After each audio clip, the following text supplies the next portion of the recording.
ଶୁଣ ସୁଜ୍ଞ ଜନ ମାନେ ଦେଇ ମନ କନ ହେ ଦେଇ ମନ କନ ଲକ୍ଷ୍ମୀ ନାରାୟଣ କଳି ହୋଇବ ଗାୟନ ହେ ହୋଇବ ଗାୟନ ଶ୍ରଦ୍ଧାରେ ଶୁଣିଲେ ଦୁଃଖ ହୋଇବ ମୋଚନ ହେ ହୋଇବ ମୋଚନ ରୋଗ ଶୋକ ପୀଡ଼ା ଯେ ଖଣ୍ଡିବେ ନାରାୟଣ ଖଣ୍ଡିବେ ନାରାୟଣ ହେ ସୁଜ୍ଞଜନ ମାନେ ଏହି ଚରିତ ଶ୍ରଦ୍ଧାରେ ଶୁଣିଲେ ରୋଗ ଶୋକ ପୀଡ଼ା ଦୁଃଖ ସବୁ ଦୂରିତ ହେବ। ଆଚ୍ଛା ଗୁଣ୍ଡିଚା ଉତ୍ସବ ପାଇଁ ପ୍ରଭୁ ଜଗନ୍ନାଥ ବାହାର ହୋଇଲେ ଚଢି ନନ୍ଦୀ ଘୋଷ ରଥ ବଡ଼ ଭାଇ ପୁଣି ଭଗ୍ନୀ ସଙ୍ଗତରେ ନେଇ ରଥଯାତ୍ରା ଆରମ୍ଭିଲେ ଭାଇ ଭଗ୍ନୀ ହୋଇ ତାହା ଜାଣି ମହାଲକ୍ଷ୍ମୀ ମନେ ଈର୍ଷା ବହି ବିଚାରିଲେ କାନ୍ତ ମୋତେ ସଙ୍ଗେ ନେଲେ ନାହିଁ ଭଉଣୀକି ସଙ୍ଗେ ଘେନି ଏକା ପଳାଇଲେ ମୁଁ ତାଙ୍କ ଭାରି ଯା ମତେ ପଦେ ନ ଡାକିଲେ ଡାକିଲେ କି ତାଙ୍କ ସଙ୍ଗେ ମୁଁ ଯାଆନ୍ତି ଗୋଡ଼ାଇ ନଣନ୍ଦ ଆଗରେ ସିନା ରହନ୍ତା ବଡ଼ାଇ ବେଳେ ବେଳେ ପ୍ରଭୁ ମତେ କହନ୍ତି ଆଦରେ ହେ ପ୍ରିୟ ତୁମ୍ଭ ବିନା ମୋ ନାହିଁ କେ ସଂସାରେ ମୁଖରେ କହନ୍ତି ସିନା ନଥାଏ ଅନ୍ତରେ ଘଣ୍ଟା ଯଦି ମତେ କି ନ ନିୟନ୍ତେ ସଙ୍ଗରେ ରାମ ଗୋବିନ୍ଦ ହେ ଗୋବିନ୍ଦ ରାମ ରାମ ନବୀନ ସୁନ୍ଦର ଘନ ବରନ ଶ୍ୟାମ।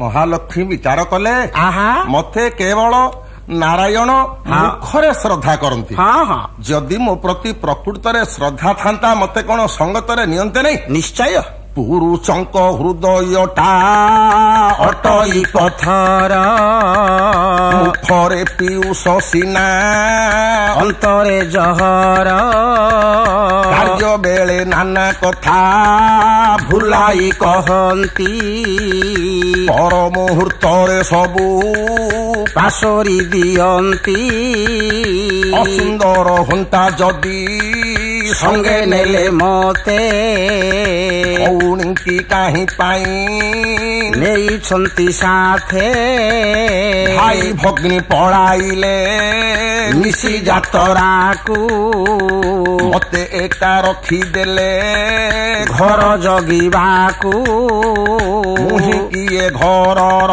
ଅଟଇ ଚାକରାଣୀ ସାଗର ନୃପତିଙ୍କର ମୁଁ ଅଟଇ ଦୁଲଣୀ ଚାକରାଣୀ ପରି ମତେ କଲେ ହିନିମାନ ଏହିପରି ଭାବି ଭାବି ଗଲା ଦୁଇ ଦିନ ଗଲା ଦୁଇ ଦିନ।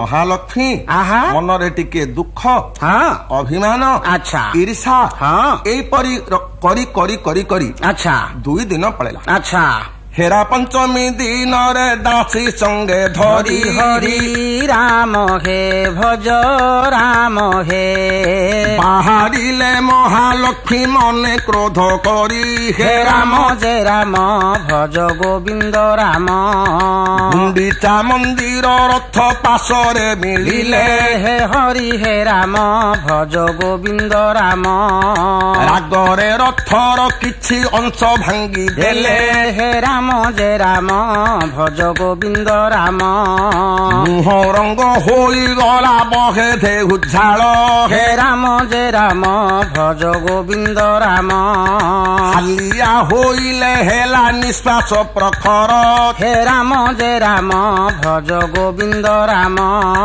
ମନେ ସିନା କ୍ରୋଧ ଅଛି ଦେହେ ବଳ ନାହିଁ ହେ ରାମ ଯେ ରାମ ଭଜ ଗୋବିନ୍ଦ ରାମ ଭାଙ୍ଗି ଭାଙ୍ଗି କମଳା ହାଲିଆ ଗଲେ ହୋଇ ହେ ରାମ ଯେ ରାମ ଭଜ ଗୋବିନ୍ଦ ରାମ। ଭାଇ ଆହା ହେରା ପଞ୍ଚମୀ ଦିନ ଚାଷୀ ମାନଙ୍କୁ ସଙ୍ଗରେ ଧରି ମହାଲକ୍ଷ୍ମୀ ଯାଇ ଆଚ୍ଛା ଜଗନ୍ନାଥଙ୍କର ରଥଟାକୁ ଭାଙ୍ଗିଦେଲେ। ଆଚ୍ଛା କିଛି କିଛି ଭାଙ୍ଗିଦେଲେ ସିନା ମନରେ ସିନା କ୍ରୋଧ ଅଛି ଦେହରେ ତ ବଳ ନାହିଁ ଯେହେତୁ ସେ ତ ଅବଳା। କଣ କହିଲ? ସ୍ତ୍ରୀ ମାନଙ୍କୁ ଅବଳା କହୁଛ କି? ଆରେ ସ୍ତ୍ରୀ ମାନଙ୍କୁ ଅବଳା କୁହାଯାଏ। ମୁଁ ଅବଳା ବୋଲି ବୋଲିବି ନାହିଁ ତ। କାହିଁକି ବୋଲିବୁନି? କି ଅର୍ଥ କରୁନ? କଣ? ଆରେ ଭାବୁନାହାନ୍ତି? କଣ? ଅପାଠୁଆ ଯିଏ ପାଠ ପଢି ନଥାଏ। ଆଚ୍ଛା। ଅଖିଆ ଯିଏ ଖାଇ ନଥାଏ। ଆଚ୍ଛା। ଅଗାଧୁଆ ଯିଏ ଗାଧୋଇ ନଥାଏ। ଆଚ୍ଛା। ଅବଳା ଯିଏ ବଳା ପିନ୍ଧି ନଥାଏ। ଆଚ୍ଛା। ସ୍ତ୍ରୀମାନେ ତ ବଳା ପିନ୍ଧୁଛନ୍ତି।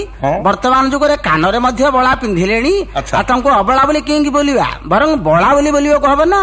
ଆରେ ସେମିତି ନୁହେଁ। ଆଉ ତୁ ଯୋଉ ଅର୍ଥ କରୁଛୁ ତାହା ନୁହେଁ। ଆଉ ଯେଉଁମାନଙ୍କର ଦେହରେ ବଳ ନଥାଏ ତାଙ୍କୁ ଅବଳା କୁହାଯାଏ। ସ୍ତ୍ରୀ ମାନେ କୋମଳାଙ୍ଗୀ, ତାଙ୍କର କାୟିକ ବଳ ନଥାଏ, ତେଣୁ ତାଙ୍କୁ ଅବଳା କୁହାଯାଏ। ଏମିତି ହେଲା, ତାହେଲେ ଠିକ ଅର୍ଥ ହେଲା। ଏଥର ବୋଲ।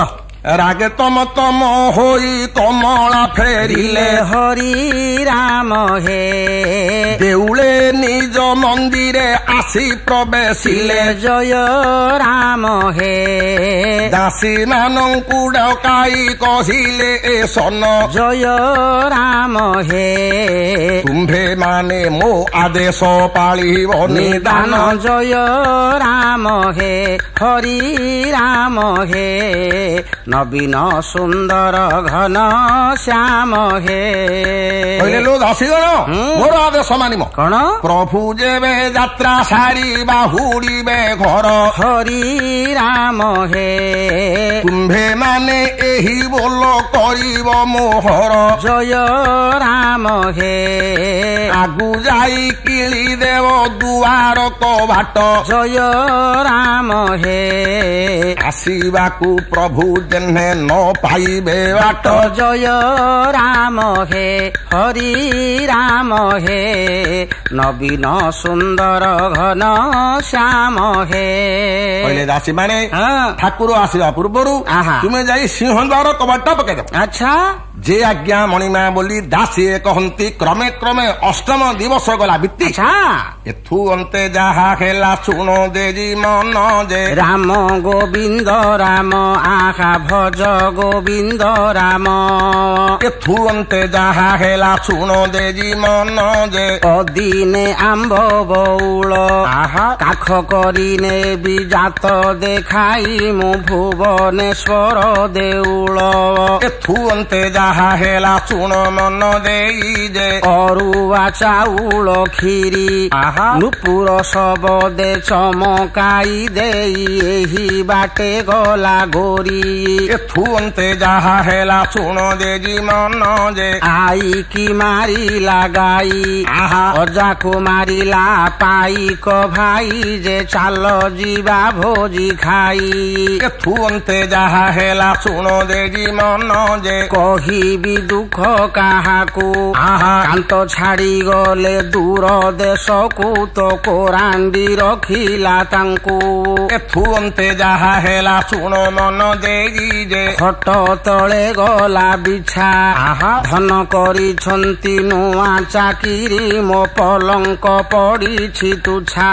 ଏଥୁ ଅନ୍ତେ ଯାହା ହେଲା ଶୁଣ ମନ ଦେଇ ଯେ ଆହାଲୋ ନାଗରି ହୀରା ଆଗ ଖାଉଥିଲୁ କୁଣ୍ଡା ଚକୁଳି ଏବେ ରୁଚୁ ନାହିଁ ବିରି ବରା। ଏଥୁ ଅନ୍ତେ ଯାହା ହେଲା ଶୁଣ ମନ ଦେଇ ଯେ ଓଟ ଚରେ ନହି ନହି ଡାବା ଝୁଣା ମରା କଥା ହୋଇଥିଲେ ସବୁ ଶୁଣୁଥିଲି ମୋହି। କିରେ ଅଲିଆ କଣ ଡାବା ଝୁଣା ମରା କଥା ହଉଥିଲେ ତୁ ଶୁଣିଲୁ ରେ? ହେ ବାଜେ କଥାଟା ଡାବା ଝୁଣା ମରା ବୋଲେ ସବୁ ବାଜେ କଥା। କଣ ଡାବା ଝୁଣା ମରା ଥରେ କହୁନୁ ମତେ। ଶୁଣୁଛ? କଣ? ଥରେ କଟକ ଗଡଗଡିଆ ଘାଟରେ ଯୋଉ ବାଲିଯାତ୍ରା ହଉନି କି ଆମର କାର୍ତ୍ତିକ ପୂର୍ଣ୍ଣମୀ ସରିକି ସେ ଯାତ୍ରା ସମୟର କଥା ଇଏ। କଣ? ଥରେ ମୁଁ ଯାଇଛି, ଦୁଇ ଜଣ ବନ୍ଧୁ ସେଠି ଚାହା ଖାଉଛନ୍ତି। ସେଥିରୁ ଗୋଟିଏ ହଉଛି ଡାବା, ଗୋଟେ ହଉଛି ଝୁଣା ମରା। ୟାର ଅର୍ଥ କହ ପ୍ରଥମରେ। ଡାବା ବୋଇଲେ କଣ, ଝୁଣା ମରା ବୋଇଲେ କଣ? ଡାବା ବୋଇଲେ ଗୁଡାଏ ଡାବା ଭର୍ତ୍ତି କରିକି ରଖିଥିଲୁ ଲୋକଙ୍କୁ କହୁଥିବ, ତା ଦେହରେ କିଛି ନଥିବ ଯୋଉ ଦୋକାନିଆ, ଖାଲି ଡାବାଟା, ଖାଲି ଡାବା ଗୁଡାକ, ତୁଚ୍ଛା ଗୁଡାକ। ଝୁଣା ମରା, ଝୁଣା ବାଜିଲା ମାତ୍ରେ ଯାହା ଦେହକୁ କି ମହାପୁର ଆସିଲେ ବୋଲିକି ଗୁଡାଏ କଥା ସିଏ କହେ, କାଳିଶୀ ଯେମିତି ହୁଅନ୍ତି ଏସବୁ ତୁଚ୍ଛା କଥା ଗୁଡାକ, ତା ଦେହରେ କିଛି ନଥାଏ। ତେଣୁ ଗୋଟେ ଡାବା, ଗୋଟେ ଝୁଣା ମରା, ଦୁଇ ଜଣ କଥା ହଉଛନ୍ତି। ତା ଭିତରୁ ଚା ଖାଇବା ଭିତରୁ ଜଣେ କହିଲା, ବନ୍ଧୁ ସେ ଚାହା ଖାଇବା ଭିତରେ 4-6 ଥର ତାର ସେ କୁର୍ତ୍ତାଟାକୁ ଟେକିକିରି ପଞ୍ଜାବୀଟାକୁ ଟେକି ତାର ଘଡିଟାକୁ ସେ ଦେଖୁଛି। ଇଏ ତାକୁ ପଚାରିଲା କି ବାବୁ ଆପଣଙ୍କୁ 40 ହେଲାଣି କି? ସେ କହିଲା କାହିଁକି? ନାଇଁ ଚାହା ଖାଇବା ଭିତରେ ଆପଣ 4-5 ଥର ଘଣ୍ଟାକୁ ଦେଖିଲେଣି। ସିଏ କହିଲେ ହେ ଘଣ୍ଟା କଥା ଆପଣ କଣ ଶୁଣିବେ, ଏ ଘଣ୍ଟାର ଗୋଟେ ଇତିହାସ ଅଛି। ତାକୁ ଇଏ କହିଲେ ଘଣ୍ଟାର କଣ ଇତିହାସ ଅଛି? ସେ କହିଲା ହେ ଦେଖ ମୋ ଶ୍ୱଶୁର ଏ ଘଣ୍ଟାଟାକୁ ମୋ ପାଇଁ ଆମେରିକାରୁ ଆଣିଥିଲେ ମତେ ଯୌତୁକ ଦେବା ପାଇଁ। ମୁଁ 2 ବର୍ଷ ହେଲା ଆକୁ ପିନ୍ଧିଥିଲି। ଗତ ବର୍ଷ ଏଇ ବାଲିଯାତ୍ରାକୁ ଆସିଥିଲି, ଏ ଘଣ୍ଟାଟି ପିନ୍ଧିଥିଲି, ଯାଇଥିଲି ଗଡଗଡିଆ ଘାଟକୁ ଟିକେ ଗୋଡାକୁ ଘଷିବାକୁ। ତାର ଚେନ୍ ଟା ଟିକେ କେମିତି ଲୁଜ ଥିଲା, ହଠାତ୍ କେମିତି ଖସିକିରି ସେ ପାଣିରେ ପଡିଗଲା। ନଦୀରେ ମୋ ଘଡିଟା ପଡିଗଲା। ବହୁତ ଖୋଜିଲି, ଅଣ୍ଟେ ପାଣି ଯାଉଛି, କାର୍ତ୍ତିକ ମାସ, ନଦୀ ବଢି ମହାନଦୀ ପାଣି ଆଉ ମିଳିବ କି? ହାଲିଆ ହାଲି ମିଳିଲାନି, ମନ ବଡ ଦୁଃଖ ହେଲା, ଫେରିଗଲି। ଯେତେବେଳେ ପୁଣି ଏ ବର୍ଷ ମୁଁ ଆସିଲି, ପୁଣି ସେ ଗଡଗଡିଆ ଘାଟକୁ ଗଲି, ଟିକେ ଗାଧୁଆ ପାଧୁଆ କରିବାକୁ ଇଚ୍ଛା ହେଲା, ପାଣି ଭିତରେ ବସିଲି, ମୋ ଗୋଡକୁ ଗୋଟେ କଣଟେ ଲାଗିଲା। ଭାବିଲି ଘଣ୍ଟାଟା ମୋର ଏଇଠି ପଡି ଯାଇଥିଲା, କଣଟା ପଡିଯାଇଛି, ଗୋଡକୁ ଯାଇକିରି ଛିରି ପାଣି ଭିତରୁ ଯେ ଅଣ୍ଡାଳି ଖାଇଲି, ମୋ ଘଣ୍ଟାଟି ମତେ ମିଳିଲା। କହିଲେ ଆଶ୍ଚର୍ଯ୍ୟ ହବ, ଆହେ ବର୍ଷେ ହେଲା ପାଣିରେ ପଡିଛି, ସେ କୁଆଡେ ଘୁଞ୍ଚିନି, ପୁଣି ଠିକ ଟାଇମରେ ସେ ଚାଲିଛି, ଚାବି ମଧ୍ୟ ମୁଁ ଦେଇନି, ସେ ବନ୍ଦ ହେଇନି, ସମାନ ଟାଇମରେ ଚାଲିଛି। କେତେ ମଜବୁତ ଘଡି ଦେଖ। ଏଇଟା ଗୋଟେ ଇତିହାସ କଥା ନୁହେଁ କି? ନିଶ୍ଚୟ। ତାକୁ ସେ ଝୁଣା ମରା କହିଲେ ବୋଇଲେ ଓହୋ ଏଇଟା ଆପଣଙ୍କର ଗୋଟେ ଆଶ୍ଚର୍ଯ୍ୟ ଲାଗୁଛି, ୟାଠୁ ବଡ ଆଶ୍ଚର୍ଯ୍ୟ ଆପଣ ଜାଣିନାହାନ୍ତି। ସେଇଠି ଦେଖନ୍ତୁ ଖଣ୍ଡଦୂରରେ ମୋ ଭାରିଜା ମୋ ପୁଅ ଟିକେ ଧରିକି ସେଠି ଛିଡା ହେଇଛି। ସେ ପୁଅ ଟିକେ ଧରି ଗତ ବର୍ଷ ମଧ୍ୟ ମୁଁ ଯାତ୍ରାକୁ ଆସିଥିଲି। ଏ ପୁଅ ଟିକେ ଧରିକି ଆମେ ଆସିଛୁ, 2 ପ୍ରାଣୀ ଯାକ ଆମେ ବସି ଗୋଡାକୁ ଘଷଛୁ, ପିଲାଟି କେମିତି ଖସି ଖସି ଯାଇକି ପାଣିରେ ହଠାତ୍ ନଦୀରେ ପଡିଗଲା। ଭାସିକିରି ପଡିଲା ପିଲାଟା ବୋଲି ବହୁତ କାନ୍ଦିଲୁ, ଖୋଜିଲୁ ମଧ୍ୟ ମିଳିଲାନି, ବହୁତ ଚେଷ୍ଟା କଲୁ, ତାପରେ କାନ୍ଦି କାନ୍ଦି ଗଲୁ ଯେ ପୁଅ ମଲା, ଯାତ୍ରା ଆଉ କଣ ଯାତ୍ରା ଦେଖିବୁ ଗଲୁ। ଯେତେବେଳେ ଏଇ ବର୍ଷ ମୁଁ ଫେରିଲି, ପୁଣି ମୋ ପୁଅ ଟିକେ ଦେଖିବାକୁ ଗଲା ବେଳକୁ ସେ ପଥର ଉପରେ ସେ ପୁଅଟି ବସିଛି। ମୁଁ ତାକୁ ଦେଖିଲି ବୋଲି କିରେ ପୁଅ ତୁ ପାଣିରେ ବୁଡିକିରି ଥିଲୁ? ସେ କହିଲା ହଁ ବର୍ଷା ହେଲା ପାଣିରେ ବୁଡିକିରି ଥିଲି, ତମେ ଆସି ଆସିବ ବୋଲି ଜାଣିକିରି ପଦାକୁ ମୁଁ ବାହାରିଛି। ମୁଁ କହିଲି ଆରେ ବର୍ଷା ହେଲା ପାଣି ଭିତରେ ତୁ କଣ କରୁଥିଲୁ? ସିଏ ଆପଣଙ୍କୁ ଦେଖିକି କହିଲା ବୋଲା ସେ ବାବୁଙ୍କ ଘଣ୍ଟାଟିରେ ମୁଁ ଚାବି ଦଉଥିଲି। ଆହେ ଆପଣ ଜାଣିନାହାନ୍ତି, ଆପଣଙ୍କ ଘଣ୍ଟାଟିରେ ମୋ ପୁଅ ପାଣିରେ ବୁଡିକିରି ଚାବି ଦଉଥିଲା ବର୍ଷା ହେଲା। ସିଏ ବୁଝିଗଲା, ଇଏ ବୁଝିଗଲା, ଯାହାର ସିଏ ପଳେଇ ଆସିଲେ। ଏସବୁ ଡାବା ଝୁଣା ମରା କଥା। ଆରେ ଛାଡେ ଛାଡେ, ଚରିତକୁ ଶୁଣେ।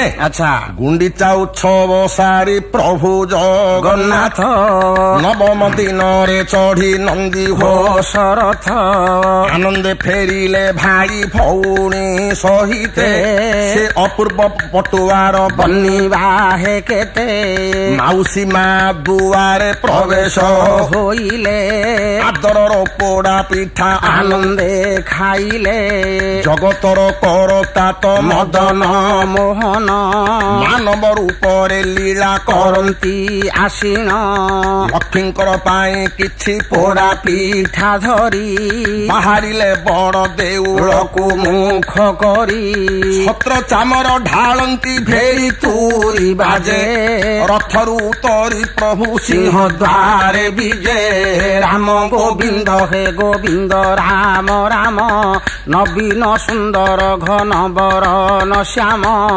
ଯେତେବେଳେ ମହାପ୍ରଭୁ ଆସିଲେ ସେତେବେଳେ କଣ ହେଇଛି? ତାହା ଜାଣି ମହାଲକ୍ଷ୍ମୀ ଦାସୀ ସଙ୍ଗେ ନେଇ ସିଂହ ଦ୍ୱାର ପାଶେ ଉଭା ହେଲେ, ସଖୀଙ୍କର ଜରିଆରେ କିଣିଲେ କବାଟ, ଭିତରକୁ ପଶିବାକୁ ନ ମିଳିଲା ବାଟ, ରାମ ଯେ ହରି ରାମ ଯେ ହରି ରାମ ହେ ନବୀନ ସୁନ୍ଦର ରାମ ଯେ। କଣ ବୁଝିଲୁ? ଏସବୁ ତ ଆଦ୍ୟରୁ କଥାବାର୍ତ୍ତା ହୋଇ କରିଛନ୍ତି। ମହାଲକ୍ଷ୍ମୀ ଦାସୀ ମାନଙ୍କ ଦ୍ଵାରା ସିଂହ ଦ୍ୱାର କବାଟ କିଣି ଦେଇଛନ୍ତି। ଆଚ୍ଛା। ରଥରୁ ଉତରି ପ୍ରଭୁ ହଳଧାରୀ ସିଂହ ଦ୍ୱାର ପାଶେ ହେଲେ, ଦ୍ୱାର ବନ୍ଦ ଅଛି ଦେଖିଣ ଶ୍ରୀରାମ, ଶ୍ରୀ করে ନେଇ ଠେଲିଲେ, ସୁଜନେ ହେ ଶ୍ରୀ করে ନେଇ ঠেলিলে, ସୁଜନେ ହେ ପଡିଛି କିଳଣୀ ବଜ୍ର ଠାରୁ ଜିଣି, ଡାକ ଦେଲେ ଫେଡ଼ ଦ୍ୱାର, ଲକ୍ଷ୍ମୀ ଜାଣିଗଲେ ଡାକୁଛନ୍ତି ଆସି, ନିଶ୍ଚୟ ମୋର ଦେଢ ସୁର, ସୁଜନେ ହେ ନିଶ୍ଚୟ ମୋର ଦେଢ ସୁର, ସୁଜନେ ହେ। ଦାସୀଙ୍କି କହିଲେ ଫିଟାଅ କବାଟ, ଫିଟିଗଲା ସେହି କ୍ଷଣି, 22 ପାବଛେ ପ୍ରବେଶ ହୋଇଲେ, ଭଗ୍ନି ସଙ୍ଗେ ହଳ ପାଣି, ସୁଜନେ ହେ ଭଗ୍ନି ସଙ୍ଗେ ହଳ ପାଣି ସୁଜନେ ହେ। ପୁଣି ଲକ୍ଷ୍ମୀଙ୍କର ଆଦେଶ ସଖିଏ କିଳି ଦେଲେ ସିଂହ ଦ୍ୱାର। ଆଚ୍ଛା ଏଣେ ରଥୁ ଯାଇ ସିଂହ ଦ୍ୱାରେ ବିଜେ ପହଞ୍ଚିଲେ ଚକ୍ରଧର ସୁଜନେ ହେ। ପହଞ୍ଚିଲେ ଚକ୍ରଧର ସୁଜନେ ହେ। କଣ ବୁଝିଲୁ? ଯେତେବେଳେ ବଡ ଠାକୁର ସୁଭଦ୍ରା ଭିତରେ ପଶିଗଲେ ତାଉ ତର ତ କବାଟ ପଡିଯାଇଛି। ଜଗନ୍ନାଥ ଯେତେବେଳେ ପହଞ୍ଚିଲେ ସେ ସବୁ କବାଟ ପଡିଯାଇଛି। ସେ ତ ଅନ୍ତର୍ଯାମୀ ଜାଣିଗଲେ ସବୁ ଲକ୍ଷ୍ମୀ କରିଛନ୍ତି ମାନ। ଏଣୁ କରି ଏହି ଦ୍ୱାର ବନ୍ଦ କରି କରନ୍ତି ମତେ ବାରଣ। ସତେ କରନ୍ତି ମତେ ବାରଣ। ଭାରି ଯା ହୋଇ ଯା ଘରକୁ ଯିବାକୁ ସ୍ୱାମୀ କି କରଇ ମନା। ଏପରି ଜାତି କି ଭଲା ଯା ଗଢିଛି ବିଧାତାର ବିଡମ୍ବନା। ସତେ ବିଧାତାର ବିଡମ୍ବନା। ନାରୀ କି ଗଢିବା ପୂର୍ବରୁ ବିଧାତା ଗଢିଲା ହିଂସାରୁ ଶାଣୀ। ଛଳନା ମିଶାଇ ସ୍ତ୍ରୀଙ୍କର ହୃଦୟ ସବୁଠୁ କଲାଣି। ସତେ ସବୁଠୁ କଲାଣି। ସ୍ତ୍ରୀଙ୍କର ହୃଦ କପଟ ମନ୍ଦିର ନ ଜାଣନ୍ତି ଭଲ ମନ୍ଦ। ଅଳ୍ପ କଥାକୁ ମନରେ ଧରିଣ ଘରେ ଲଗାନ୍ତି ଦ୍ୱନ୍ଦ। ସତେ ଘରେ ଲଗାନ୍ତି ଦ୍ୱନ୍ଦ। ଯାତ୍ରାରେ ମୋ ସଙ୍ଗେ ନ ଯାଇଛି ବୋଲି ସାଧଇ ଏବେ ସାଦାଉ। କି କରିବି ବୋଲି ମନେ ବିଚାରନ୍ତି ମହାବାହୁ। ମନେ ବିଚାରନ୍ତି ମହାବାହୁ। ଯେତେବେଳେ କବାଟ ପଡିଯାଇଛି ବିଚାର କଲେ ହଁ ମୁଁ ସାଙ୍ଗରେ ଯାତ୍ରାକୁ ନ ନେବାରୁ କବାଟ ପକେଇ ଦେଇଛନ୍ତି। ହେଲେ କଣ କରିବି ଭାବିଲେ ମୌନେ ଶୁଣୁଥିବ ପ୍ରାଣ ସହି। ଆମ୍ଭେ ଆଗ ତୁରା କଥା ନ କହିଲେ ଯାଇ ତାହାଙ୍କ ମନରୁ ମାନ କେବେ ନ ତୁଟିବ। ସେତେବେଳ ଯାଏ ଏହି ଦ୍ୱାର ବନ୍ଦ ଥିବ। ଆମ୍ଭେ ପଦାରେ ରହିବା କଥା ହେବ ସାର। ଏହିପରି ମନରେ ବିଚାରି ଶ୍ରୀଧର କବାଟେ ଅଙ୍ଗୁଳି ଠୁକି ଧୀରେ ଶୁଣାଇଲେ ଆଗୁ ପ୍ରାଣେଶ୍ୱରୀ ଦ୍ୱାର ଖୋଲ ଗୋ ବୋଇଲେ। ରାମ ଗୋବିନ୍ଦ ହେ ଗୋବିନ୍ଦ ରାମ ରାମ ନବୀନ ସୁନ୍ଦର ଘନ ବରନ ଶ୍ୟାମ। ଆରେ କବାଟରେ କର ମାରି ଜଗନ୍ନାଥ ଡାକିଲେ। ଆରେ କବାଟ ଫିଟାରେ ତଳ ଧୌତ ଅଙ୍ଗିନୀ କଳ୍ପନା କରୁ କିରେ କନ କାଙ୍ଗି ସଙ୍ଗିନୀ କବାଟ ଫିଟାରେ ତଳ ଧୌତ ଅଙ୍ଗିନୀ କଳ୍ପନା କଲୁ କିରେ କନ କାଙ୍ଗି ସଙ୍ଗିନୀ କବାଟ ଫିଟାରେ। କ୍ଷିତି ମଣ୍ଡନାର ମଣି ଖଣ୍ଟପଣ କରୁ ଜାଣି। କ୍ଷିତି ମଣ୍ଡନାର ମଣି ଖଣ୍ଟପଣ କରୁ ଜାଣି। ଖିଆଲେ ରସ ରଙ୍ଗିନୀ ଖଞ୍ଜାର ଗଳି ଅଛୁଟାଣି କବାଟ ଫିଟାରେ ତଳ ଧୌତ ଅଙ୍ଗିନୀ କଳ୍ପନା କଲୁ କିରେ କନ କାଙ୍ଗି ସଙ୍ଗିନୀ କବାଟ ଫିଟାରେ। ଗଳା ରତନ ତୁମର ଗୁମାନ ଆଉ ନ କର। ଗଳା ରତନ ତୁମର ଗୁମାନ ଆଉ ନ କର। ଗଜଗତି ହୃଦ ହାର ଡାକି ଡାକି ଥକିଲିଣି କବାଟ ଫିଟାରେ ତଳ ଧୌତ ଅଙ୍ଗିନୀ କଳ୍ପନା କଲୁ କିରେ କନ କାଙ୍ଗି ସଙ୍ଗିନୀ କବାଟ ଫିଟାରେ। ତୁମର ନେତ୍ର ପିତୁଳା ଧନରେ ନ କର ହେଳା। ତୁମର ନେତ୍ର ପିତୁଳା ଧନରେ ନ କର ହେଳା।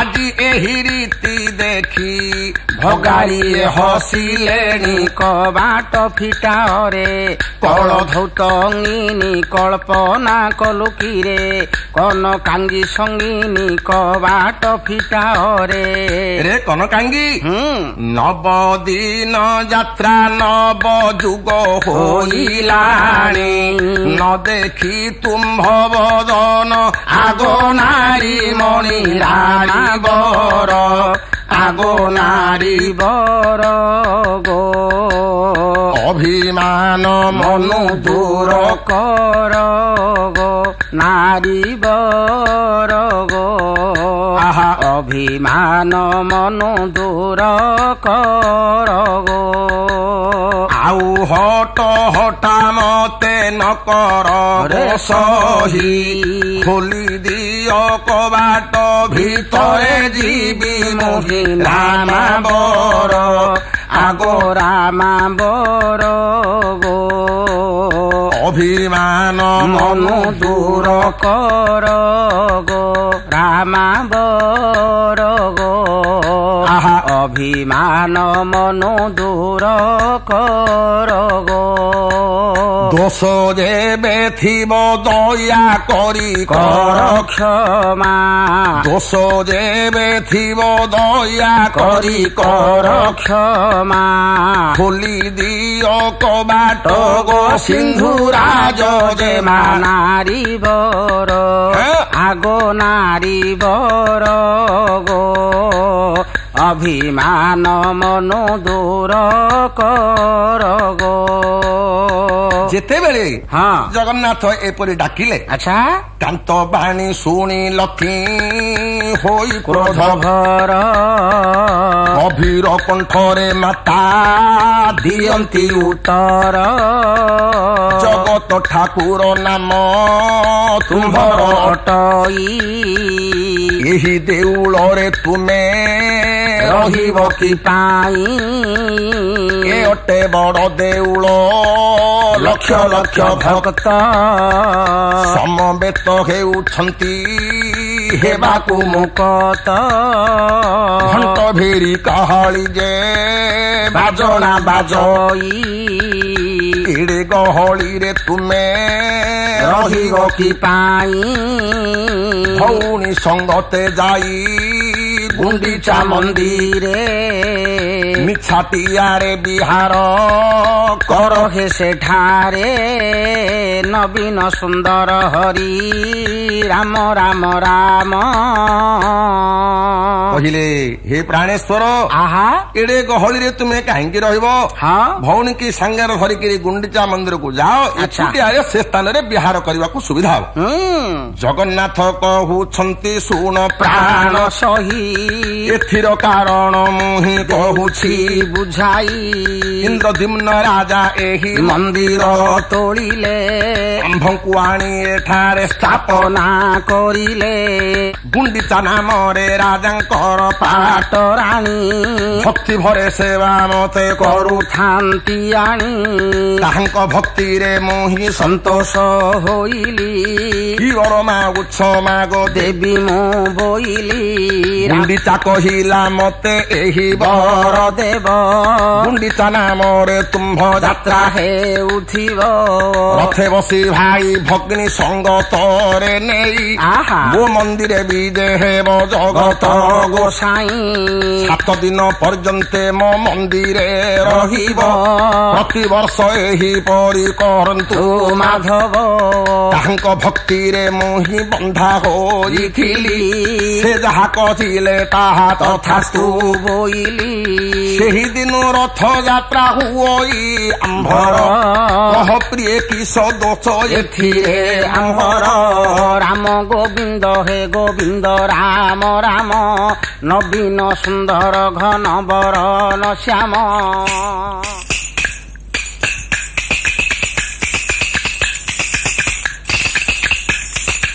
ଲକ୍ଷ୍ମୀ କହୁଛନ୍ତି ଯେବେ ଏପରି କରିଛ ଏକଥା ତ ଦିନେ ହେଲେ ମତେ ନ କରିଛ ପ୍ରାଣେଶ୍ୱର आहे प्राणेश्वर हे दियो मोते एथिर उत्तर हे प्राणेश्वर हे आहा दियो मोते एथिर उत्तर हे भौणी की संगे नेई एका चाली गल कह मते काहीं पाई संगते न नेल प्राणेश्वर आहे प्राणेश्वर हे दियो मोते एथिर उत्तर हे प्राणेश्वर हे आहा दियो मोते एथिर उत्तर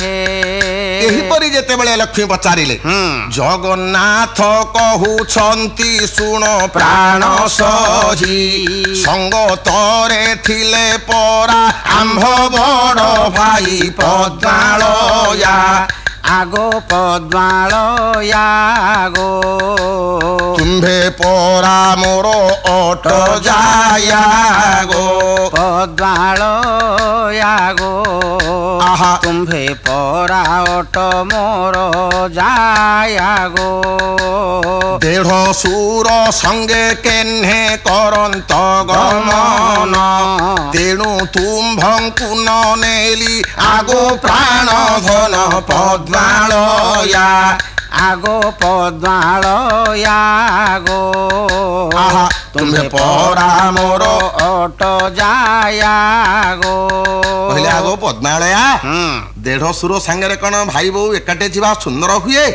तेणु तुमको नेलेनी आहा कांत बाणी शुणी करी कहंती कमला हे कहंती कमला तुम्भ भूलानिया कथा जाने चौका डोला हे जाने चौका डोला कहले हे कांत तुमर भूलानिया कथा मु जाने आहा शुणी जगन्नाथ स्वामी कहंती धीरे तुच्छा अभिमान धन रखी मन रे तुम्भे मोर हृद मुहि तुम्भर जीवन छाड़ छाड़ मन रुगो वृथा अभिमान तुम्भ पाई आनी अछि दिव्य अलंकार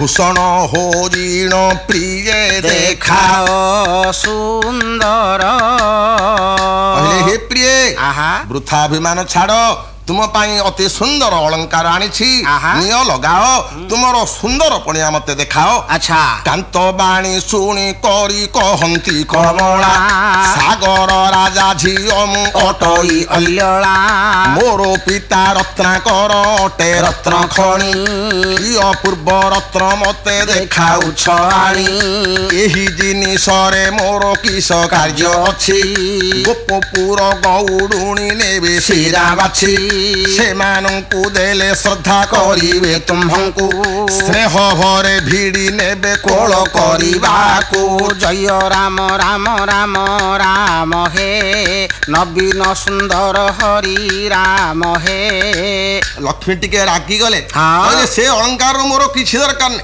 आहा जदि पारिबो तुमे औरी गौडुणी मानंकु दियो गोपर गौडुणी मानंकु से मानंकु श्रद्धा करिवे तुम आहा अच्छा एही परि जेतेबेले कहि देले ए गोपींकर कथा जहु करिले श्रवण क्रोध भर होई न कहिले नारायण बड़ घर झियो बोली एही कथा कहू गोपींक जनकु मध्य समान तू नहु 14 ब्रह्मांड छंती जेते नेते नारी गोपींकर पादकु गो नहिबे के हरि राम जय हरि राम जय हरि राम हे नवीन सुंदर राम हे महाप्रभु रागी गले बोले कोन तू गोपी मानंकु ताच्छल्य करी कहउछ गोपींकर पादकु मध्य जेते नारी अछंती समान हेबे अच्छा एहा जेते बेले कहि देले लक्ष्मी कहंती मु जाने गोपर जुवती गोपीनाथ हे राति हेले पति छाड़ी बोलांती सती गोपीनाथ हे लज्जा बोली की ପ୍ରକାର ତାଙ୍କୁ ଜଣା ନାହିଁ ଗୋପୀନାଥ ହେ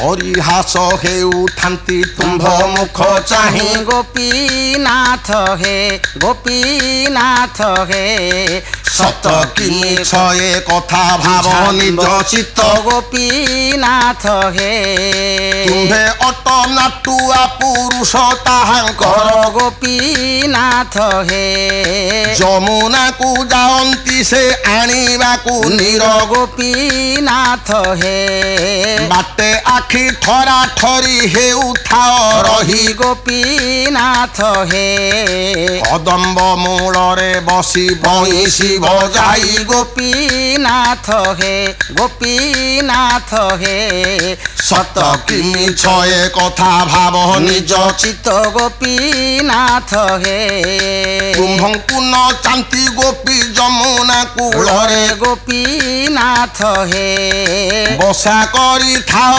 ଯାଇ ଗଉଡ଼ୁଣୀ ଘରେ ଗୋପୀନାଥ ହେ ଗଉଡ଼ୁଣୀ ଜାଣେ ସିନା ଗଉଡ଼ଙ୍କ ଭାବ ଗୋପୀନାଥ ହେ ସେ ଭାବ ଏଠାରେ କାହୁଁ ସମ୍ଭବ ହୋଇବ ଗୋପୀନାଥ ହେ ଗୋପୀନାଥ ହେ ସତ କି ମିଛ ଏ କଥା ଭାବ ନିଜ ଚିତ୍ତ ଗୋପୀନାଥ ହେ ହେ ଗୋପୀନାଥ ମୁଁ ଯାହା କହୁଛି ସତ କି ମିଛ ତୁମର ବିବେକକୁ ପଚାର ଜଗନ୍ନାଥ କହୁଛନ୍ତି ହୋଇ ଅତି ରୋଷ ତୁମ୍ଭ କଥା ମୁଁ ଜାଣିଛି ଆଗ ନାରୀ ସବୁଦିନେ ତୋହର ତ ଚଞ୍ଚଳ ସ୍ୱଭାବ କେଉଁଠାରେ ନ ରହୁ ତ କରି ଏକ ଠାବ ସବୁ ବିପରୀତ କଥା କରୁଥାଉ ଜାଣି ଜଗତେ ବୋଲନ୍ତି ତତେ ବାଇ ଠାକୁରାଣୀ କ୍ଷଣ କରେ 14 ବ୍ରହ୍ମାଣ୍ଡ ବୁଲି ଆସୁ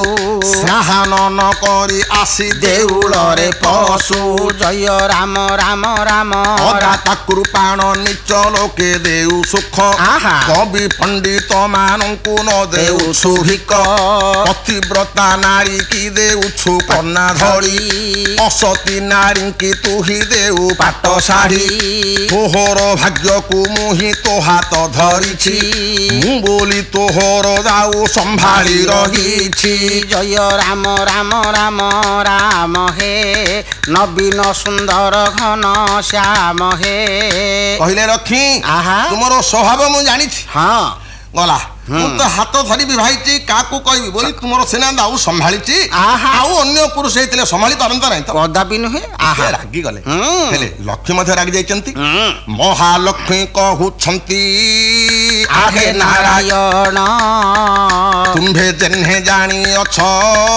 ମୋର ସବୁ ଗୁଣ ସେହିପରି ତୁମ୍ଭ ଗୁଣ ଜାଣିଅଛି ମୁଁ ହିଁ କହିଦେଲେ ମୁଣ୍ଡ ପୋତି ରହିବ ଗୋସାଇ କହିଲେ ମୁଁ ଗୁଣ ତୁମର ଗୁଣ ଜାଣିନି ସବୁ କଣ କରିଛ ଗୋପପୁରେ ଚଣ୍ଡା ବକା ପୁତନା ମାରିଛ ଗୋପୀଙ୍କ ପାଲଟା ପାଟ ଚୋରାଇ ନେଇଛ ମାର୍ଜାର ରୂପରେ ତୁମେ ଘରେ ଘରେ ପଶି କ୍ଷୀରକ୍ଷର ଖାଇ ପରା ଯାଉଥିଲ ଖସି ଗୋପାଳୁଣୀ ମାନଙ୍କର ତୁମ୍ଭେ ଅଟପତି ଗୌଡ଼ ଅଇଁଠା ଖିଆ ଆପଣ ଅଟନ୍ତି ଜାଣିଥା ସାରିଦେଲେ ସାରିଦେଲା ପରେ ସାରିଲେ ସିଏ ଯେମିତି କହିଲେ ଇଏ ମଧ୍ୟ ସେମିତି କହିଲେ ଆଉ ଇଏ ଯେମିତି ନା ସିଏ ସେମିତି ଇଏ ଯେମିତି ନା ସିଏ ସେମିତି ହେଇଗଲା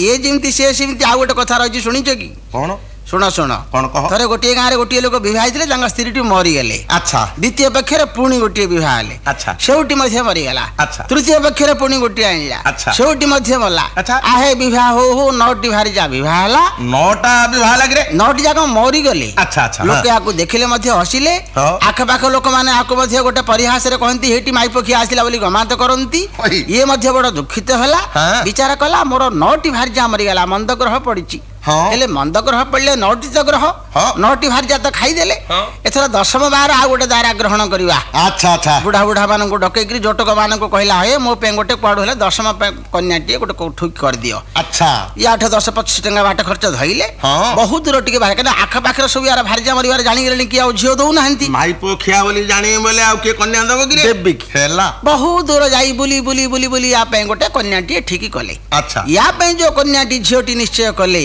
ସେ ଝିଅଟି 12ଟା ଖଇତା ଖାଇକିରି ଘରେ ବସିଛି। ସିଏ ମଧ୍ୟ ବଡ ସୁଲକ୍ଷଣୀ ତାକୁ ଆଗକୁ ଯାଇକିରି ନିଶ୍ଚୟ କଲେ। ଆଚ୍ଛା ୟାର ବରହର ଇଏ ସୁଗୁଣ ଥିବାର କନ୍ୟାହାର ଜାଣିନାହାନ୍ତି କନ୍ୟା ମଧ୍ୟ ଏମିତି ଗୁଣବତୀ ବୋଲି ବରହର ଜାଣିନାହାନ୍ତି କଥା ସବୁ ଠିକ ଠାକ ହେଇଗଲେ।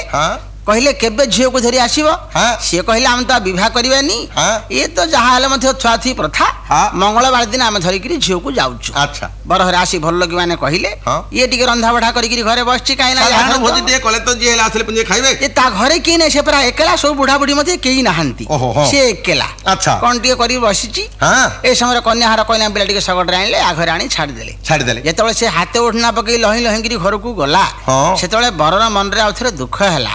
ବିଚାର କଲା ବେଲା ଏ ଭାର୍ଯ୍ୟାଟି ମୋର ଯଦି ମରିଯାଏ ତାହେଲେ ମତେ ଛୁଆଛୁଇ କନ୍ୟା ମଧ୍ୟ ଆଉ କିଏ ଦେବେନି ହେଲେ ମୋ ଘରକୁ ମୋ ଭାର୍ଯ୍ୟା ଆସିଲେ ମରିଯିବାର କାରଣ କଣ? ଆଚ୍ଛା ଶେଷକୁ ନିଶ୍ଚୟ କଲା ଆମ ଘର ଯୋଉ ନିଦ୍ରାବତୀ ଆମର ଯୋଉ ଠାକୁରାଣୀ ଇଷ୍ଟ ଦେବତୀ ଯିଏ ଆସିବ ଆମ ଘରକୁ ସିଏ ତାକୁ ମାନ୍ୟ ଧର୍ମ ଆମ ଠାକୁରାଣୀ କି ହଉନି ମା ଥାନ୍ତା ବୋଲେ ଏଇଠି ଓଳିକି ହ କି ସେଠି ମୁଣ୍ଡିଆ ମାରେ ଇଷ୍ଟ ଦେବତୀ କି କହ ବୋଲି ସିନା କହନ୍ତା କେହି କହୁନାହାନ୍ତି କିଏ ମାନ୍ୟ ଧର୍ମ ହଉନି ଆମ ଠାକୁରାଣୀ ତାକୁ ମୋଡିକିରି ଖାଇ ଦଉଛି। ଆଚ୍ଛା ୟାକୁ ଟିକେ ପଦେ ମୁଁ କହିଦେଲେ ଇଏ ମାନ୍ୟ ଧର୍ମ ହେଇଗଲେ ମୋର କିଛି ମଙ୍ଗଳ ହୁଅନ୍ତା ପରା। ଆଚ୍ଛା ଦୁଃଖରେ ଛିଡା ହେଇଛି କନ୍ୟା ଲହି ଲହି ଯେତେବେଳେ ବର ପାଖରେ ଯାଇ ପହଞ୍ଚିଲା କନ୍ୟାର କାନ ପାଖରେ ତାର ସ୍ୱାମୀ କହିଲା କଣ ବୋଲି ବେଲା ହେ ଦେଖି ଚାହିଁ ଘରେ ପଶ ତତେ ମିଶେଇ ହେଲା 10। ଆଚ୍ଛା ମିଶେଇ ମୋର 10ଟି ଭାର୍ଯ୍ୟା ହେଲାଣି ତୁ ଟିକେ ମାନ୍ୟ ଧର୍ମ ହେଇକିରି ଦେଖି ଚାହିଁ ଘର ଭିତରେ ପ୍ରବେଶ କର।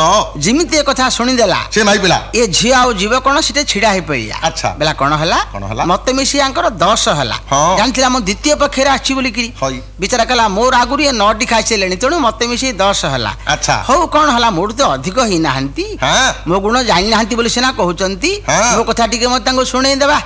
ଯେତେବେଳେ ତା କାନ ପାଖେ ତା ବର କହିଲା ଦେଖି ଚାହିଁ ଘରେ ପଶ ତତେ ମିଶେଇ ହେଲା 10 ତାକୁ ଓଢଣା ଟେକି ତାର ପତିର କାନରେ ତା ଭାର୍ଯ୍ୟା କହିଦେଲା କଣ ବୋଲି ବେଲା ବାଇଦ ତାକ ଧୁମକୁ ବାର ଖାଇ ତେର ତମକୁ ତମଠାରୁ ତ ମୋର 2-3ଟା ଅଧିକ ମତେ ଆଉଛ କଣ।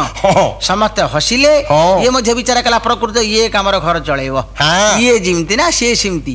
ଏବେ ଲକ୍ଷ୍ମୀ ନାରାୟଣଙ୍କ କଳି ମଧ୍ୟ ସେମିତି ଶୁଣିଲା ହଇରେ ଅଲିଆ ଏ ତୁ କୁଆଡର କଥା ଆଣିକିରି କୁଆଡେ ମାରିଲୁ ରେ ସମାନ ନୁହେଁ ଯେ ଇଏ ଯେମିତି ସିଏ ସେମିତି। ଶୁଣେ ଶୁଣେ କଣ ହେଲା ଏଇପରି ତ ଉଘାଉଘି ହେଲେ ଏହିପରି 2 ଜଣ ଉଘାଉଘି ହୁଅନ୍ତି ବଳଭଦ୍ର ଧୀରେ ଧୀରେ ପାବଛ ଚଢନ୍ତି ଦୁହିଁଙ୍କର ଉଘାଉଘି କର୍ଣ୍ଣରେ ଶୁଣିଲେ କିସ ହେଲା ବୋଲି ରାମ ପଛକୁ ଚାହିଁଲେ ଭାଇ ଭାଇ ବହୁ ଦୁହେଁ କରୁଛନ୍ତି ଗଳି ବଳଭଦ୍ର ଡାକ ଦେଲେ ଭାଇ ବନମାଳି ନବୀନ ସୁନ୍ଦର ଘନ ବରନ ଶ୍ୟାମ ପତିତ ପାବନ ହେ ମଦନ ମୋହନ।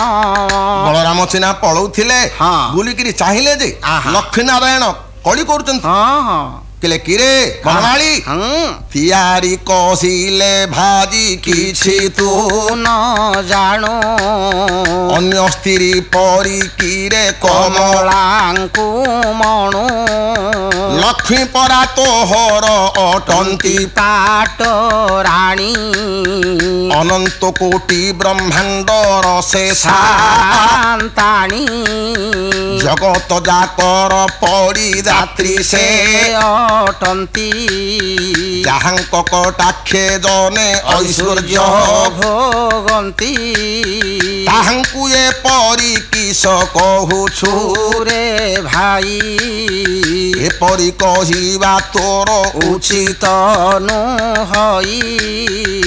ରେ ଜଗନ୍ନାଥ ଲକ୍ଷ୍ମୀ ପରା ମାଙ୍କୁ ଭାର୍ଯ୍ୟା ରୂପରେ ତୁ ପାଇଛୁ ଜଗତ ଯାକର ଯିଏ ପରିଯାତ୍ରୀ ସତ ଯିଏ ଟିକେ ଚାହିଁଦେଲେ ଲୋକେ ଐଶ୍ୱର୍ଯ୍ୟ ଭଙ୍ଗନ୍ତି ତୁ ତାଙ୍କୁ ଏପରି କହୁଛୁ। ଲକ୍ଷ୍ମୀ କି ଶୁଭିଲା ପରି ପ୍ରଭୁ ହଳଧର ହରି ରାମ ହେ କହିଲେ ଗୋ ସିନ୍ଧୁ ଯେ ମା କ୍ରୋଧ ଶାନ୍ତି କର ହରି ରାମ ହେ ପଥି ବିନା ସ୍ତ୍ରୀ ପତିମାନଙ୍କର ଗତି ନାହିଁ ଜୟ ରାମ ହେ ଅତି ଥିବା ନାରୀ ଶୁଭ ଲକ୍ଷଣ ଅଟଇ ଜୟ ରାମ ହେ ଭଜ ରାମ ହେ ନବୀନ ସୁନ୍ଦର ଘନ ଶ୍ୟାମ ହେ ଭାରି ଯାଅଟଇ ଘଟପତି ତା ଜୀବନ ଜୟ ରାମ ହେ ଜୀବନ ଗଲେ ଏ ଘଟ ହୁଏ ଅକାରଣ ଜୟ ରାମ ହେ ସତୀ ସାବିତ୍ରୀ ଏ କଥା ମନରେ ବିଚାରି ଜୟ ରାମ ହେ ପତିଙ୍କି ରଖିଲେ ଯମ ସଙ୍ଗେ ଯୁଦ୍ଧ କରି ଜୟ ରାମ ହେ ହରି ରାମ ହେ ନବୀନ ସୁନ୍ଦର ଘନ ଶ୍ୟାମ ହେ ଭାଇ ମୋର ଅଟନ୍ତି ଗୋ ତୁମ୍ଭ ପ୍ରାଣେଶ୍ୱର ଜୟ ରାମ ହେ ପତିବ୍ରତା ହିସାବରେ ଦୋଷ କ୍ଷମା କର ହରି ରାମ ହେ ମୁହିଁ ଅଟେ ବଡ଼ ଭାଇ ମୋର କଥା ମାନ ଜୟ ରାମ ହେ କଳି ନ କରିଣ ତୁମେ ହୁଅ ସମାଧାନ ଜୟ ରାମ ହେ ହରି ରାମ ହେ ନବୀନ ସୁନ୍ଦର ଘନ ଶ୍ୟାମ ହେ ବଳରାମ କହିଲେ ଗୋ ପଦ୍ମାଳୟା ଆହା ମୋର ଭାଇ ତୁମର ପ୍ରାଣେଶ୍ୱର ଆଚ୍ଛା ପ୍ରାଣେଶ୍ୱର ହିସାବରେ ତୁମେ ପତିବ୍ରତା ହିସାବରେ ତାର ସବୁ ଦୋଷ କ୍ଷମା କର ଆହା ତୁମେ ସମାଧାନ ହେଇଯାଅ ବଡ଼ ଠାକୁରଙ୍କ ମୁଖୁ ଏ କଥା ଶୁଣିଲେ ହେ ଏ କଥା ଶୁଣିଲେ ଅଭିମାନ କ୍ରୋଧ ଲକ୍ଷ୍ମୀ ମନରୁ ତେଜିଲେ ହେ ମନରୁ ତେଜିଲେ ଦାସୀଙ୍କି କହିଲେ ଯାଇ ଫିଟା ଅଦୁଆରରେ ଫିଟା ଅଦୁଆର ଦାସୀମାନେ ଦ୍ୱାର ଫିଟାଇଲେ ଆନନ୍ଦର ଆନନ୍ଦ ମନର ଧୀରେ ଧୀରେ ଜଗନ୍ନାଥ ଭିତରେ ପଶିଲେ ହେ ଭିତରେ ପଶିଲେ 22 ପାବ ଛେଦାଇ ପ୍ରବେଶ ହୋଇଲେ ପ୍ରବେଶ ହୋଇଲେ ଆରେ ବଳରାମଙ୍କର କଥା ଶୁଣି ମନରୁ ଅଭିମାନ ତେଜି ଦେଲେ ମହାଲକ୍ଷ୍ମୀ ଦାସୀଙ୍କି କହିଲେ କବାଟ ଫିଟାଅ କବାଟ ଫିଟିଗଲା ଜଗନ୍ନାଥ ଧୀରେ ଧୀରେ ସେ ଭିତରେ ପଶିଲେ ଏହି ସମୟରେ ଆସି ସାଗର ଦୁଲଣୀ ଛାମୁରେ ପ୍ରବେଶ ହେଲେ ଅର୍ଘ୍ୟ ଥାଳି ଘେନି ପ୍ରଭୁଙ୍କ ଚରଣ ତଳେ ବନ୍ଦାପନା କଲେ ପାଦ ପଦ୍ମ ଛୁଇଁ ମାତା ଓରଗି ହୋଇଲେ ଉଠ ଉଠ ବୋଲି ତହୁଁ ପ୍ରଭୁ ଜଗନ୍ନାଥ ଉଠାଇଲେ କମଳାଙ୍କୁ ଧରି ଦୁଇ ହାତ ଆଣିଥିବା ପୋଡ଼ା ପିଠା ଖଣ୍ଡି ହାତେ ଦେଲେ ମାଉସୀ ମାଙ୍କ ପିଠା ଖାଇବ ବୋଇଲେ ଲକ୍ଷ୍ମୀ ନାରାୟଣ ଦୁହେଁ ହେଲେ ହସା ହସି ଦୁଇ ମନ ଏକ ହେଲା ସୁନ୍ଦର ପ୍ରକାଶୀ ଦୁଇ ମନ ଏକ ହେଲା ସୁନ୍ଦର ପ୍ରକାଶୀ ବାଜିଲା ବିବିଧ ବାଜା ଘଣ୍ଟ କର ତାଳି ସ୍ୱର୍ଗ ମର୍ତ୍ତ୍ୟ ଆନନ୍ଦରେ ପଡ଼ିଲା ଉଛୁଳି ସ୍ୱର୍ଗେ ଥାଇ ଦେବଗଣ ପୁଷ୍ପ ବୃଷ୍ଟି କଲେ ଲକ୍ଷ୍ମୀ ନାରାୟଣ ଶୋଭା ଦର୍ଶନ ଲଭିଲେ ଆନନ୍ଦେ ଗାଇଲେ ପ୍ରଭୁ ଲକ୍ଷ୍ମୀ ନାରାୟଣ ଓଙ୍କାର ମୂରତି ଦେବ ପରମ କାରଣ ଆଦି ଅନାଦି पुरुष देव आदि कंद अक्षय अच्युत देव परम आनंद हे अक्षय हे अच्युत हे परम आनंद जय लक्ष्मी नारायण जय श्री जगन्नाथ हे जय लक्ष्मी नारायण जय श्री जगन्नाथ हे नील सिंधु तीरे नील शैल परे विजय होई अछ हे तात मात हे जय लक्ष्मी नारायण जय श्री जगन्नाथ हे जय लक्ष्मी नारायण विबुधे स्तुति करन्ति रहि अंतर ध्यान हरि राम हे ठाकुरंक देवनीति कले भक्त माने जय राम हे श्री जगन्नाथंकु नेले पहंड मणाई जय राम हे रत्न सिंहासने प्रभु विजय हेले जाई जय राम हे हरि राम हे नवीन सुंदर घन श्याम हे आगु जाई भाई भग्नी दुहे बसी थिले जय राम हे तिनी मूर्ति विजय होई शोभा प्रकाशिले हरि राम हे माँ कमला चली गले निज मंदिर को जय राम हे पहंड बणाई सखी घेनी गले तांको जय राम हे स्वामींक उपरे जेउ ईर्षा भाव थिला जय राम हे स्वामींकर मुख देखि सबु दूर हेला जय राम हे हरि राम हे नवीन सुंदर घन श्याम हे अरे लक्ष्मींकर मनरे स्वामींक प्रति जहा ईर्षा थिला से सब दूर होला लक्ष्मी नारायणंकर भेट होई गला अभिमान दूर गला प्रभु पौणे नीलाद्रि के सौरी की सौरी की प्रभु पौणे नीलाद्रि के सौरी की सौरी की जाठारे पूरी छी दुखी जन दया जाठारे पूरी छी दुखी जन दया नख ठारू शिखा सौरी की सौरी की प्रभु पौणे नीलाद्रि के सौरी की सौरी की कहिबा आउ तांको श्री चरण कि कहिबा आउ तांको श्री चरण अनुसरण चातुरी की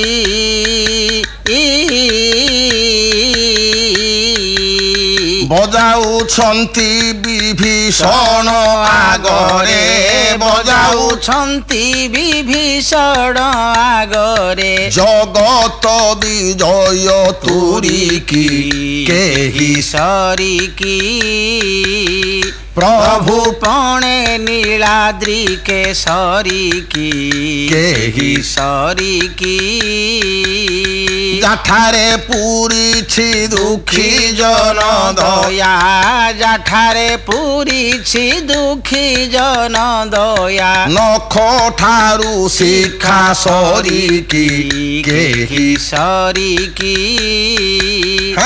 प्रभु पौणे नीलाद्रि के सरी की केहि सरी की सान को बड़ करिबारे उड़ाऊ अछंती ध्वज मंजरी की सान को बड़ करिबारे उड़ाऊ अछंती ध्वज मंजरी की দেখো না গণর গন্ধর্ব কিন্নর দেখো না গণর গন্ধর্ব কিন্নর উপরে ধ্রুব নগরী কি কেহি সরি কি প্রভু পণে নীলাদ্রি কেশরী কি কেহি সরি কি যাঠারে পুরিছি দুঃখী জন দয়ান খঠারু শিখা সরি কি কেহি সরি কি কহিবা তাঙ্ক পিরতি କରିବା কি কহিবা তাঙ্ক পিরতি କରିବା কিরতি চন্দ্র মাধুরী কি